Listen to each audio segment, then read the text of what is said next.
Pegue a palavra de Deus, por favor, igreja. A cada semana eu vou ministrar sobre um monte da Bíblia e vou te revelar o que aconteceu naquele monte, por que aquele monte é um lugar especial.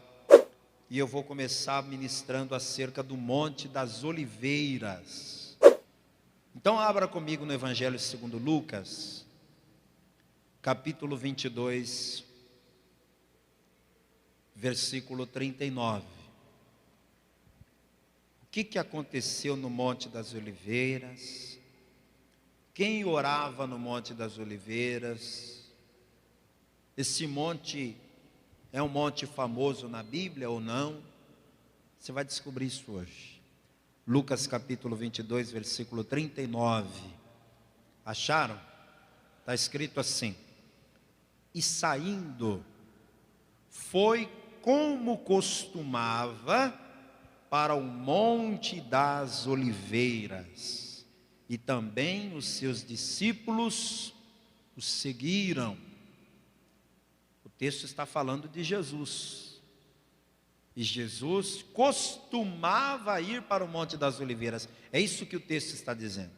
E saindo foi como costumava para o Monte das Oliveiras, e também os seus discípulos o seguiram. Agora eu leio mais uma vez e você repete. E saindo foi como costumava para o Monte das Oliveiras, para o Monte das Oliveiras, e também os seus discípulos o seguiram. Quem crê que Deus vai falar conosco nesta noite? Teu coração está aberto para ouvir Deus falando com você? Amém? Então deixa a palavra de Deus aí no assento e vamos dar uma linda salva de palmas para o Senhor Jesus e para a sua palavra. Aplauda mais, aplauda, enquanto você aplaude, dá glória a Deus. Vai aplaudindo e dizendo glória, aplaude e glorifica. Senhor Deus e Pai Todo-Poderoso, a tua palavra será pregada agora. Então eu me esvazio de mim mesmo e te peço, venha o teu Espírito Santo, tome a boca do pregador, tome os lábios do mensageiro, remove agora toda barreira, remova agora todo obstáculo, envia, ó Deus, a tua palavra santa, com poder, unção e autoridade, e que a tua palavra, uma vez enviada, ela vá e produza resultado para o qual está sendo mandada. Em nome de Jesus, amém. Diga amém, Jesus. Pode se sentar, por favor. E eu quero te mostrar um pouco sobre esse monte. O próprio versículo que a gente leu deixa claro que Jesus tinha o costume de orar no monte. Então, orar no monte é uma prática cristã que a gente imita. Não é uma coisa que a gente inventou. Quando o pastor vai orar no monte, quando o obreiro da igreja vai orar no monte, quando o cristão novo convertido vai orar no monte, é por quê? É porque o Senhor Jesus tinha esse costume. E antes de Jesus, os demais profetas e homens de Deus da Bíblia também tinham esse costume. É claro que naquela época não havia igrejas, né? A gente tem que considerar isso. Por que eles oravam tanto no monte? Porque não tinha igrejas. Porque a partir do momento que se passou a ter igreja em todo canto, tornou mais fácil, porque a igreja é um lugar especial, né? A palavra de Deus diz que esse lugar é chamado casa de oração.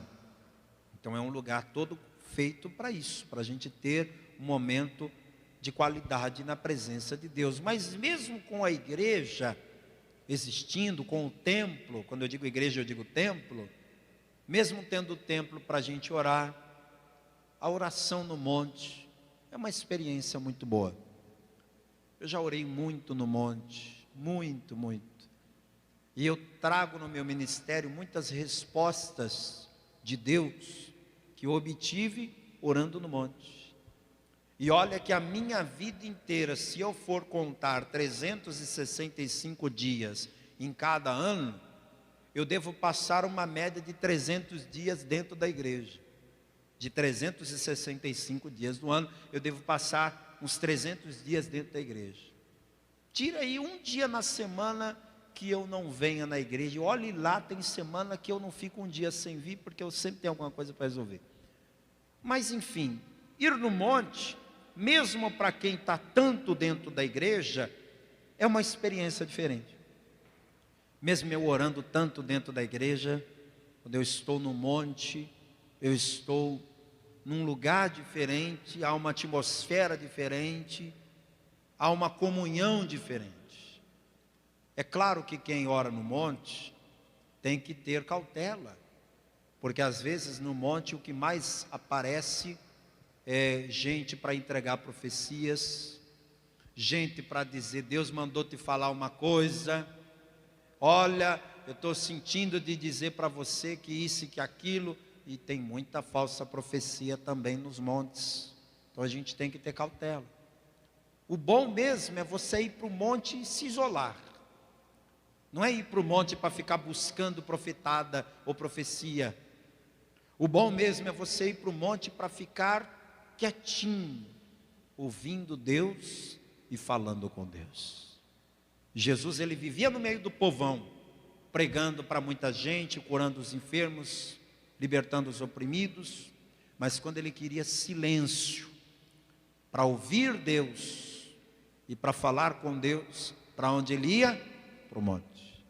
Então o lugar que Jesus escolheu em Jerusalém, que era o seu monte predileto, Jerusalém tem muitos montes, mas o monte que Jesus mais gostava de ir era o Monte das Oliveiras.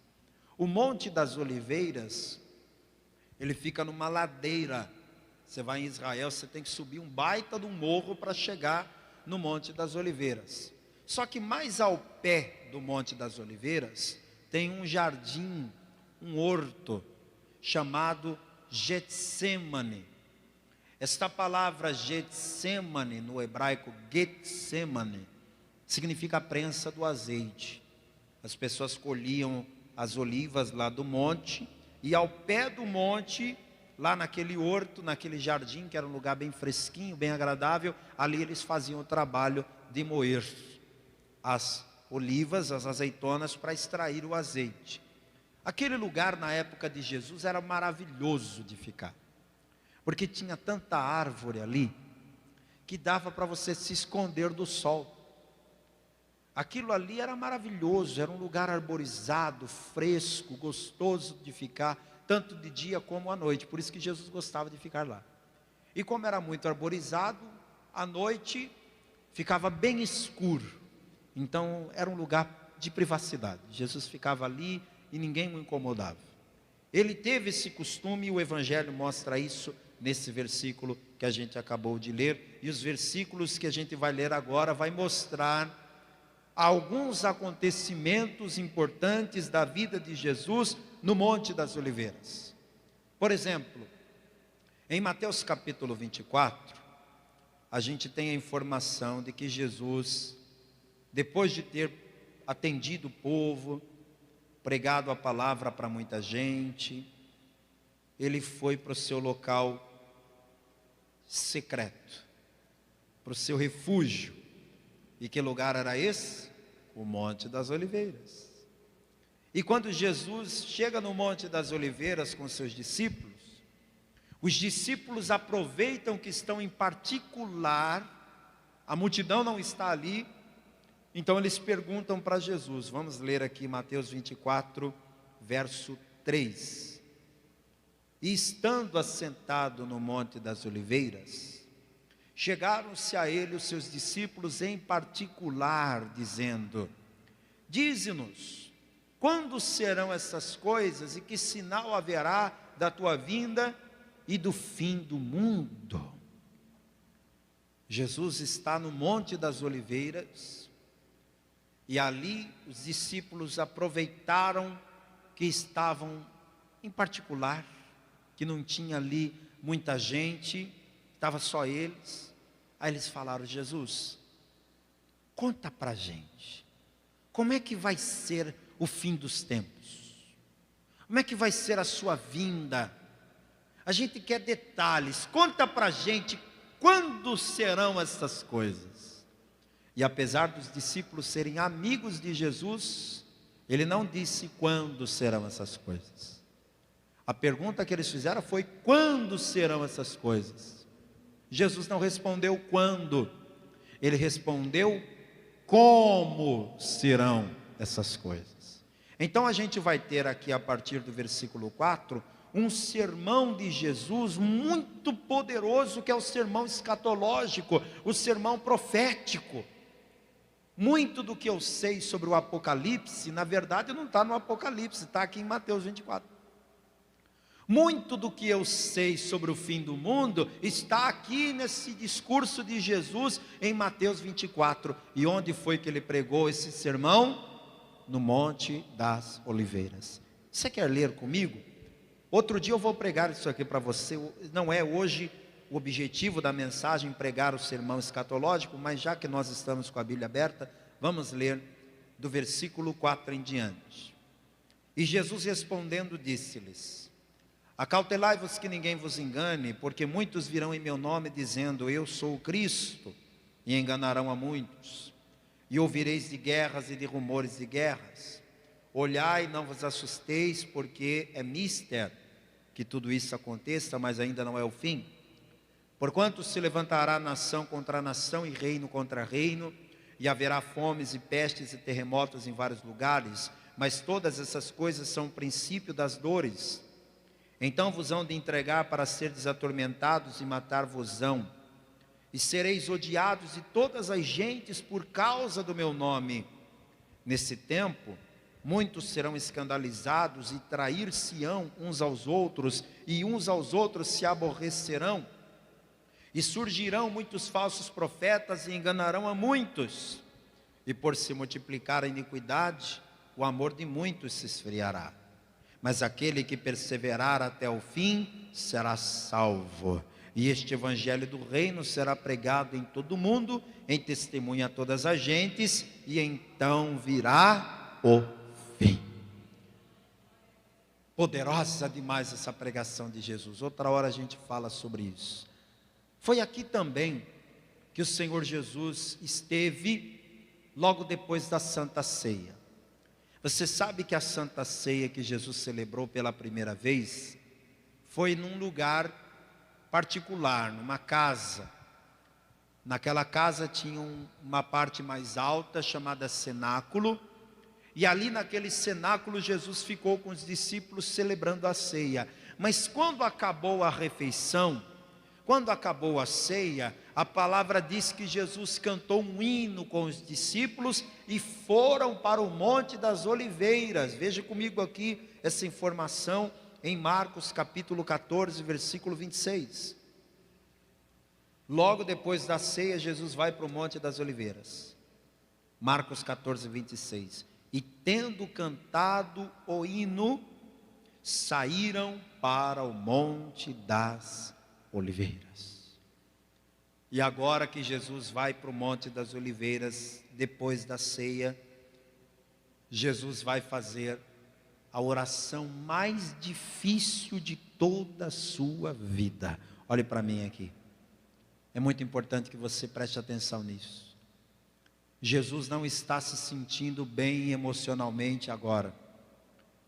Nesse momento que Jesus vai para o Getsêmani, só te lembrando, o Getsêmani é o pé do Monte das Oliveiras.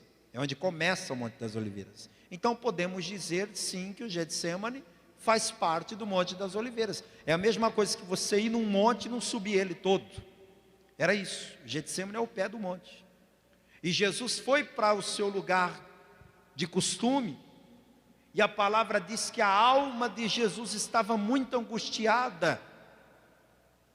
Você fica angustiado quando vai num funeral de alguém?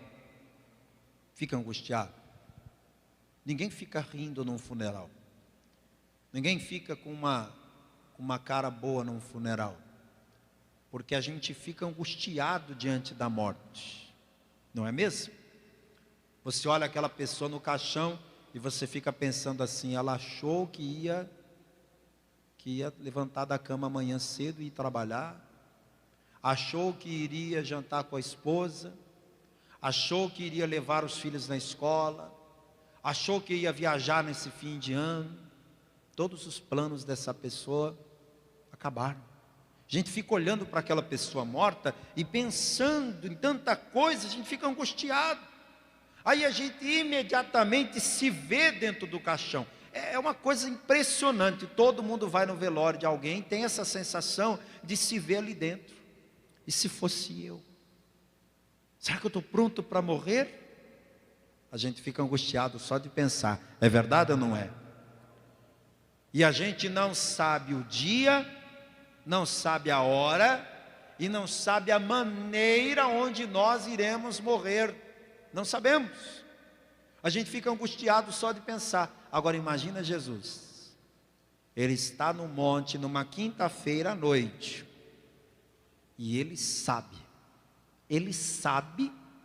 que na sexta-feira, 3 horas da tarde, ele estará morrendo na cruz do Calvário. Ele sabe. Mas antes de morrer, ele vai apanhar, ele vai ser julgado, ele vai ser humilhado, ele vai ser ferido. E ele sabe de tudo que vai acontecer nas próximas horas. Não vai dar 24 horas. Já é noite da quinta-feira. Na noite de sexta, Jesus já vai estar no sepulcro. Então como é que não fica angustiado? Sabendo que no dia seguinte você vai morrer, como é que não fica angustiado? Jesus está tão angustiado que algumas coisas a gente verá aqui acontecer pela primeira vez. Vem comigo em Marcos capítulo 14, versículo 32. E foram a um lugar chamado Getsêmani, e disse aos seus discípulos: assentai-vos aqui, enquanto eu oro. E tomou consigo a Pedro, a Tiago e a João, e começou a ter pavor, e a angustiar-se. A coisa está séria aqui. Ele está sentindo pavor, pânico. E disse-lhes: a minha alma está profundamente triste até a morte, ficai aqui e vigiai. É a primeira vez que Jesus pede a alguém para orar por ele. Ele nunca tinha feito isso antes. É a primeira vez que Jesus vai para o monte e pede companhia. Ele nunca pedia. Quando os discípulos iam porque queriam estar com ele, não porque ele dissesse: vamos comigo orar no monte. Ele sempre ia sozinho, ou os discípulos iam, mas ele sempre ia mais para frente sozinho, porque ele queria a sua comunhão com o Pai, o seu momento a sós. Mas naquele momento Jesus está tão angustiado. E quando a gente está com medo, quando a gente está angustiado, a gente não quer ficar sozinho.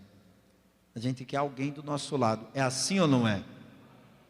E Jesus chama os seus mais chegados, Pedro, Tiago e João, e diz: fica aqui comigo. Não fica lá atrás não, fica bem perto de mim aqui. Eu estou me sentindo sozinho, eu quero alguém do meu lado. E esses 3 homens vão ficar com ele ali, a uma distância bem pequena. Aqui está escrito, olha: e tendo ido um pouco mais adiante, prostrou-se em terra. É a primeira vez que Jesus vai orar assim. Como é que o Evangelho mostra Jesus orando? De pé, os olhos abertos, as mãos levantadas. Era assim que Jesus orava. Só que dessa vez, como ele está de joelhos, com a cabeça no meio das suas pernas, com a sua testa no chão. Ele está prostrado. Nunca antes do Evangelho nós vimos Jesus orando assim. E ele orou para que se fosse possível, passasse dele aquela hora. E disse: Abba, Pai, todas as coisas te são possíveis, afasta de mim esse cálice. Não seja, porém, o que eu quero, mas o que tu queres. Jesus, pela primeira vez, pede livramento. Jesus nunca fez essa oração antes, ele nunca teve medo de nada. Jesus nunca teve medo da multidão lhe apedrejar. Jesus não teve medo de enfrentar o diabo no deserto. Jesus não teve medo da perseguição dos fariseus. Jesus nunca teve medo de nada nem de ninguém, mas agora ele está com medo e com pavor. E ele pede livramento. Ele ora dizendo: Pai, ó Pai, Abba Pai, se for possível, me livra dessa hora, passa de mim esse cálice sem que eu tenha que beber. O Monte das Oliveiras foi o monte da angústia de Jesus, o monte do sofrimento de Jesus. E para você ter uma ideia do nível de pressão emocional que Jesus está sofrendo, eu quero que você avance comigo mais e veja lá em Lucas. Porque o evangelista Lucas, ele era médico. E talvez por ele ser médico, ele foi o único que se interessou de dar esse detalhe. Provavelmente porque ele foi o único que entendeu o que estava de fato acontecendo ali. Lucas capítulo 22, versículo de número 41. É a mesma coisa que Mateus estava contando, só que Lucas vai dar uma visão clínica, ele vai dar uma visão de médico. Versículo 41, e apartou-se dele cerca de um tiro de pedra, e pondo-se de joelhos, orava dizendo: Pai, se queres, passa de mim esse cálice, todavia não se faça a minha vontade, mas a tua. E apareceu-lhe um anjo do céu que o confortava, e posto em agonia, orava mais intensamente. O que ele orava mais intensamente? Pai, se for possível, passa de mim esse cálice. Ele orava a mesma palavra, só que com mais intensidade, com mais força. Tanto é que os discípulos que estavam a não muita distância dele, ouviram ele chorando, ouviram seus gritos de pavor, ouviram a sua oração angustiada. E aí diz o versículo 44, que posto em agonia, orava mais intensamente, e o seu suor tornou-se em grandes gotas de sangue que corriam até o chão. Pastor, o que está acontecendo aqui? Isso aqui é um fenômeno que existe, isso aqui não é uma ilustração, não é um símbolo profético, não, isso aqui é medicina. Por isso que foi só Lucas que contou, porque só Lucas, que era médico, entendeu o que era isso aqui. Quando o ser humano está sujeito a uma carga emocional muito pesada, um estresse emocional muito grande, uma crise de ansiedade muito grande, uma crise de pânico muito grande, há uma sensação liberada, hormônios liberados, sensações liberadas no cérebro, que vão agitando a pessoa. E a pessoa vai ficando cada vez mais angustiada, e essa pressão sanguínea vai aumentando, e as veias que a gente tem, algumas veias são grandes, outras pequenininhas, elas vão se dilatando, e elas começam a vazar. Elas começam a vazar, e esse vazamento das veias é o que a medicina chama de hematidrose. Como Jesus estava com a cabeça no chão, o seu corpo totalmente reclinado, é natural que o sangue estava ali para baixo, na cabeça, porque ele estava com a cabeça no chão, ele estava com a cabeça para baixo. E o seu suor era por causa da angústia, ele estava muito agitado. Então o que diz a palavra? O seu suor começou a se misturar com o sangue dessas veias que foram dilatando e vazando. Imagina só o nível de estresse que Jesus estava. É a primeira vez que o sangue de Jesus vai ser derramado, até chegar na cruz. Ele vai derramar o seu sangue em 7 lugares diferentes, mas aqui no Getsemane foi o primeiro lugar. A pergunta que eu te faço agora é: qual foi a bênção? Qual foi a bênção liberada por Deus para nós ali no Monte das Oliveiras? Jesus no Monte das Oliveiras orou, Ele pediu o que de Deus? Livramento. Se for possível, Pai, passa de mim esse cálice, me livra desta hora.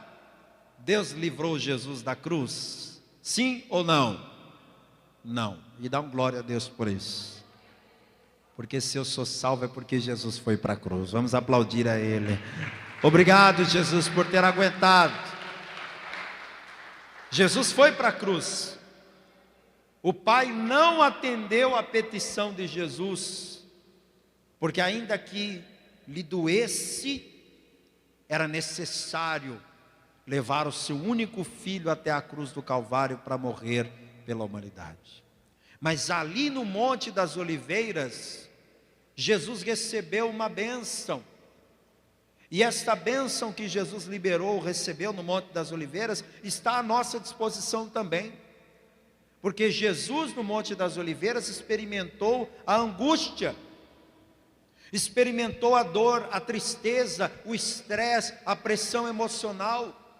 E todo mundo que está aqui, pelo menos alguma vez na vida, soube o que é passar por uma grande angústia, por uma grande tristeza, por uma pressão emocional muito grande. E tem pessoas que quando são submetidas a uma grande dor, a uma perda, a uma angústia, a um estresse muito grande, acabam até tirando a própria vida.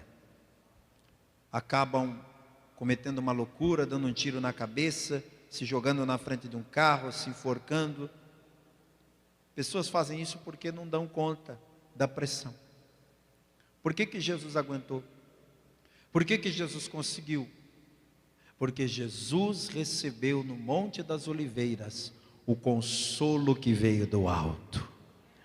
Jesus foi consolado no Monte das Oliveiras. Olha aqui Lucas 22, versículo 43. E apareceu-lhe um anjo do céu que o confortava. Qual é a bênção que Deus mandou para Jesus no Monte das Oliveiras? O conforto. E eu posso dizer para você que esta mesma bênção hoje está sendo liberada para a tua vida também. Você que está angustiado, triste, deprimido, chateado, com medo, com tristeza na alma, eu quero que você levante as suas mãos aos céus agora e receba consolo que vem do alto. Deus está me usando para te dizer: não tenha medo, eu estou contigo, eu estou segurando a tua mão e eu não vou largar. Você vai passar por essa luta, você vai atravessar esse vale, você vai vencer essa tribulação e você vai cumprir aquilo que eu tenho preparado para a tua vida. Receba consolo de Deus para você, em nome de Jesus. Aleluia! Oh glória! Depois de ter sido consolado, o consolo que veio do alto foi tão poderoso que Jesus enxugou as lágrimas, acordou os discípulos que estavam caindo de sono e disse: levantai-vos, vamos, o traidor se aproxima. Jesus parece que tomou uma injeção de ânimo, parece que recebeu uma força sobrenatural. De onde veio isso? É o consolo que vem do alto. Às vezes a gente está querendo parar, desistir, jogar tudo para o alto, sumir, acabar com tudo, acabar com a própria vida. Mas quando a gente recebe esse consolo que vem do alto, a gente passa a ter força para seguir em frente. Jesus cumpriu o seu propósito na terra porque recebeu esse consolo. Você tem um propósito nessa terra, você não está aqui por acaso. Agora, para você cumprir o teu propósito nessa terra, muitas vezes você vai precisar desse consolo. E eu quero terminar a mensagem lendo com você Isaías capítulo 61, do versículo 1 até o 3. Receba essa bênção, consolo do alto para a tua vida. O Espírito do Senhor Jeová está sobre mim, porque o Senhor me ungiu para pregar boas novas aos mansos. Enviou-me a restaurar os contritos de coração, a proclamar liberdade aos cativos e a abertura de prisão aos presos, a apregoar o ano aceitável do Senhor e o dia da vingança do nosso Deus, a consolar todos os tristes, a ordenar acerca dos tristes de Sião, que se lhes dê ornamento por cinza, óleo de gozo por tristeza, veste de louvor por espírito angustiado, a fim de que se chamem árvores de justiça, plantação do Senhor, para que seja glorificado. Toda a igreja fique de pé. Para que o Senhor me ungiu? Para consolar todos os tristes. Esta profecia está falando de Jesus. Jesus foi ungido por Deus para consolar os tristes. A vida de uma pessoa sem Jesus é uma vida muito triste, é uma vida sem sentido, mas quando Jesus entra na nossa vida, Ele traz alegria, não é? Uma das coisas que aconteceu no Monte das Oliveiras que me chama a atenção, talvez você não saiba disso, como eu te contei, o Monte das Oliveiras fica no alto do morro lá em Jerusalém. Então, para você descer do Monte das Oliveiras, você tem que descer uma ladeira. E quando você está descendo a ladeira, você tem uma visão linda de Jerusalém. Uma visão muito bonita. Tanto é que tem um mirante lá em cima, que tem uma visão assim. Uma das fotos mais bonitas de Jerusalém, aquela que tem aquela cúpula dourada. Vê se você acha essa foto aí para mim. Essa foto é tirada lá no Monte das Oliveiras, nesse mirante. E o Senhor Jesus, quando estava descendo do Monte das Oliveiras, Ele teve essa visão que você vai ter agora aí nas imagens. Ele viu Jerusalém. E quando Jesus viu a cidade de Jerusalém, tão bonita, tão abençoada, cidade do grande rei, uma cidade que foi palco de tantos milagres, de tantas maravilhas, a palavra diz que Jesus chorou. Mas não foi um choro de emoção. É muito natural alguém que vai pela primeira vez em Israel se emocionar e chorar de emoção. Não é um choro de emoção que Jesus vai ter aqui. Jesus vai ter um choro, sabe aquele choro de soluçar? Sabe aquele choro que você fica olhando para a pessoa com medo dela ter uma síncope? Você fica olhando com medo dela ter um troço. Jesus chorou, mas foi um choro assim profundo. E no meio desse choro, Ele começou a dizer coisas que eu quero ler para você, em Lucas 19. Jesus chorando por Jerusalém.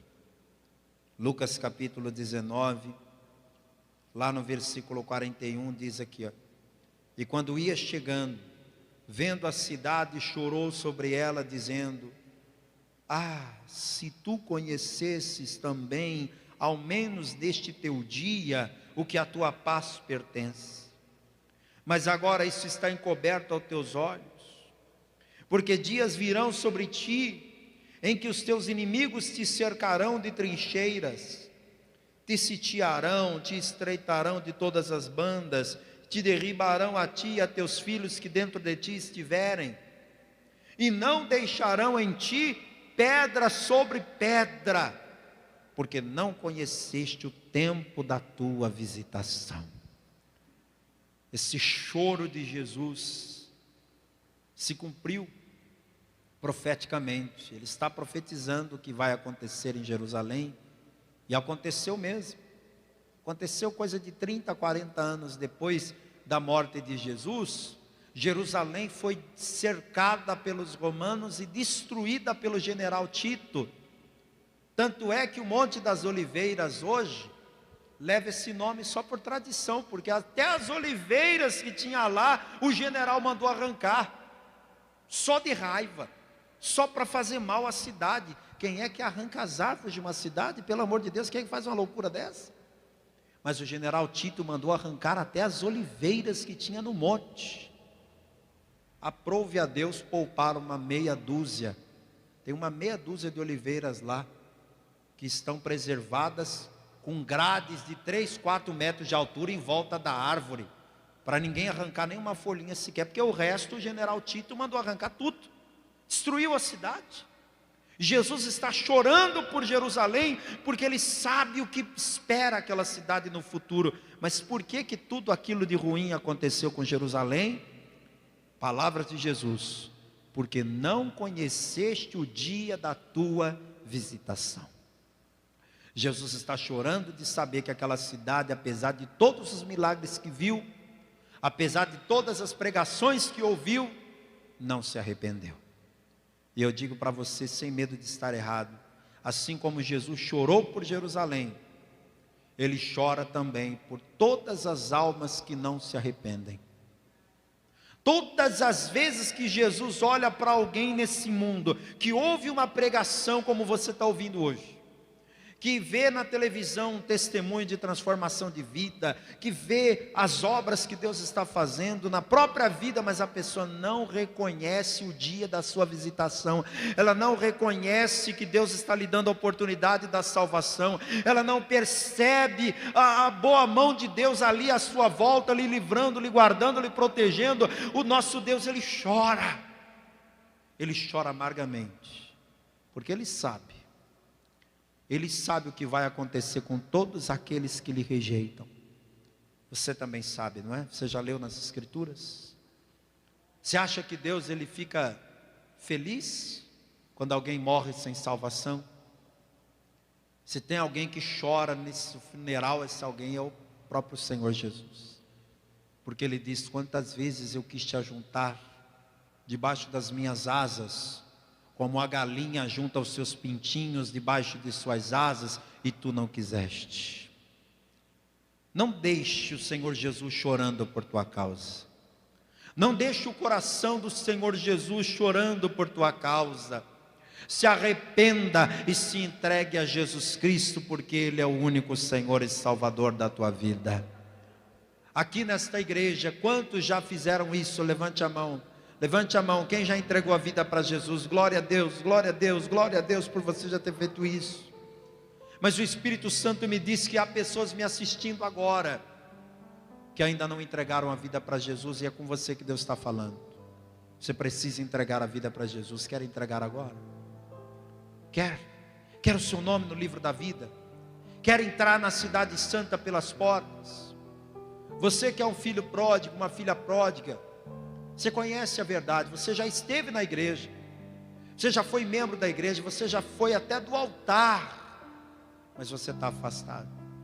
E o Senhor Jesus está olhando para você e chorando. Não é possível que Ele não entende, não é possível que ela não entenda. Mas hoje você pode enxugar as lágrimas do Senhor Jesus e colocar um sorriso no rosto dele, se você se entregar a Jesus agora. Se você voltar para Jesus agora. Eu quero orar por você que está me assistindo. Em qualquer lugar onde você esteja, os olhos do Pai estão te vendo. Coloque a mão sobre o teu coração. Feche os teus olhos se você puder. Se você puder, aí onde você está, dobrar os joelhos. Eu vou dobrar os meus joelhos junto com você que está em casa agora e que quer entregar a vida para Jesus. Vocês que estão comigo aqui na igreja, fiquem em oração. Tem gente se convertendo agora, tem gente sendo salva agora à distância. Você que está de joelhos dobrados aí no teu quarto, sozinho, só você e essa televisão ligada, só você e esse computador, só você e esse celular. Fique sabendo que tem mais gente te vendo aí agora, tem mais gente junto com você agora. Então faça essa oração em voz alta. Diga, porque o Pai vai lhe ouvir aí onde você está. Diga: Senhor meu Deus e meu Pai, neste momento eu entrego a minha vida ao Senhor Jesus, e eu te recebo como meu único, suficiente, exclusivo e eterno Salvador. Eu te peço, Senhor, perdoa agora os meus pecados, escreve meu nome no livro da vida e me dá forças para permanecer firme na tua presença até o dia glorioso da tua volta. Meu Deus, eu estava afastado da tua presença, mas arrependido, agora volto para os teus braços. Me receba de volta na tua presença, em nome de Jesus, amém. Vamos aplaudir o Senhor bem forte. Parabéns, viu? Fica firme na fé, procura uma igreja séria, comprometida com o Evangelho, para você congregar. Entra no site da Paz e Vida, pazevida.org.br. Lá estão todos os nossos endereços pelo Brasil e pelo mundo afora. E aí você procura a Paz e Vida mais perto de você. Senta a igreja, por favor. Eu posso te mostrar mais uma coisa que aconteceu.